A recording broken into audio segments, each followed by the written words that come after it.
नमस्कार, मी अरुण आणि आपण पाहत आहात 7 स्टार न्यूज।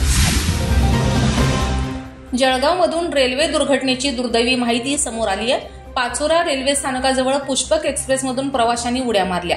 त्याचवेळी समोरून आलेल्या बंगळुरू एक्सप्रेसने प्रवाशांना चिरडलं। या दुर्घटनेमध्ये 7 ते 8 जणांचा मृत्यू झाल्याची माहिती समोर आली आहे, तर काही प्रवासी हे गंभीर जखमी झाले आहेत। घटनास्थळी रुळावर अत्यंत भयानक असं दृश्य आहे। काही जणांचे शिर धडावेगळे झालेले आहेत, तर काही जणांचे 2 तुकडे झालेले आहेत। मिळालेल्या माहितीनुसार संध्याकाळी 4:30 वाजण्याच्या सुमारास पाचोरा रेल्वे स्थानकाच्या जवळ ही घटना घडली आहे। पुष्पक एक्सप्रेस ही लखनौवरून मुंबईच्या दिशेने येत होती।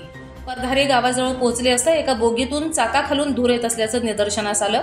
त्यामुळे आग लागली अशी अफवा पसरली। त्यामुळे लोकांनी रेल्वे रुळावर उड्या मारल्या, पण त्याचवेळी बंगळुरू एक्सप्रेस सुसाट वेगाने आली। त्यामुळे काही प्रवासी हे रेल्वेखाली सापडले। त्यामुळे काही प्रवाशांचे शिर धडावेगळे झाले, तर काही जणांचे 2 तुकडे झालेत।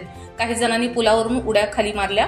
दरम्यान जिल्हाधिकारी आयुष प्रसाद यांनी दिलेल्या माहितीनुसार रेल्वे विभागाकडून माहिती मिळाली आहे। पाचोरा रेल्वे स्थानकाजवळ ही घटना घडली आहे। पुष्कर एक्सप्रेस जागेवर उभी होती। बोगीतून काही प्रवाशांनी उड्या मारल्या। यात 7 ते 8 जण जखमी झाले, तर काही जणांचा जागीच मृत्यू झालाय।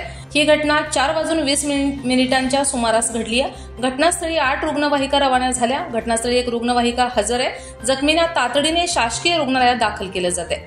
जळगावच्या माहिजी जवळ पुष्पक एक्सप्रेस असताना आग लागल्याची अफवा पसरली। कुणीतरी साखळी ओढून गाडी थांबवली। गाडी थांबताच डाऊनच्या रेल्वे रुळावर प्रवासी उतरून उभे होते। तेवढ्यात भुसावळकडे भरधाव वेगाने जाणारी कर्नाटक एक्सप्रेस खाली सापडून काही प्रवाशांचा मृत्यू झालाय। या घटनेमुळे मुंबई आणि भुसावळकडे जाणाऱ्या काही गाड्या वेगवेगळ्या रेल्वे स्टेशनवर थांबवण्यात आल्याची माहिती रेल्वे सूत्रांकडून दिली गेली आहे। नेमकी कशी घडली दुर्घटना पहा। लखनौहून मुंबईकडे पुष्पक एक्सप्रेस येत होती।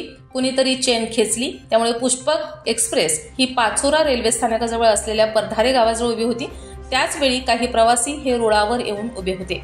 त्यावेळी विरुद्ध दिशेने एक कर्नाटक एक्सप्रेस आली होती। ही गाडी मुंबईहून बंगळुरूकडे चालली होती। कर्नाटक एक्सप्रेस वेगात होती, त्यामुळे तिने प्रवाशांना चिरडून पुढे निघून गेली। घटनेची माहिती मिळताच घटनास्थळी रुग्णवाहिका दाखल झाल्या। काही रेल्वे गाड्या या भुसावळ रेल्वे स्थानकावरून मदत पोहोचली आहे अशी माहिती मध्य रेल्वेचे मुख्य जनसंपर्क अधिकारी डॉ. स्वप्नील धनराज नीला यांनी दिली आहे। Bureau report 7 star news.